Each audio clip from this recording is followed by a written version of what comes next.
疫情要你看，大家一定要将这个喙炎给挂好。要不你若讲无注意到喙炎的卫生，咱的健康恐惊会出状况。伫高雄有一个19岁的男大学生，伊鼻啊有过敏，进前咧芳草片无，医生讲惨啊，可能是确诊啊。结果呢去就医确诊了后呢，医生讲这毋是确诊，是呢鼻啊已经有芳受用啊，鼻啊拢总已经受伤啊，感染着啊。一个了解才发现讲，伊为了省钱，喙炎淡嘛无换，造成讲去感染着细菌。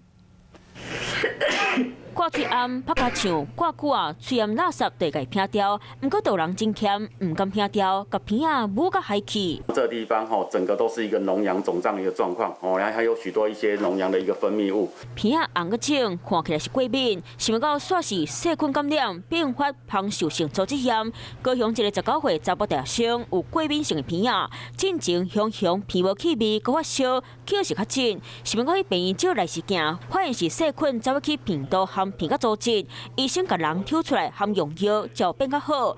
医生尾仔甲问才发现，查甫大学生若长时间挂共一片喙炎，而且蹭片喙炎都已经淡起啊，赶快唔敢甲拼掉，继续使用。脏的话还是要换掉比较好，就是很不卫生，所以我一定每天都会换。医生嘛提醒，鼻啊若是红个青，或者是无爽快，千万唔通大意，若无有可能影响到性命。眉心到嘴角这个地方叫称为危险三角。那这地方就是一个薄薄的骨头只要这个感染一冲过这个骨头，就马上造成一个颅内的感染。医生讲，民众挂嘴炎，若是已经垃圾，都要先换掉，唔通因为省钱或者是变短换，影响到身体健康。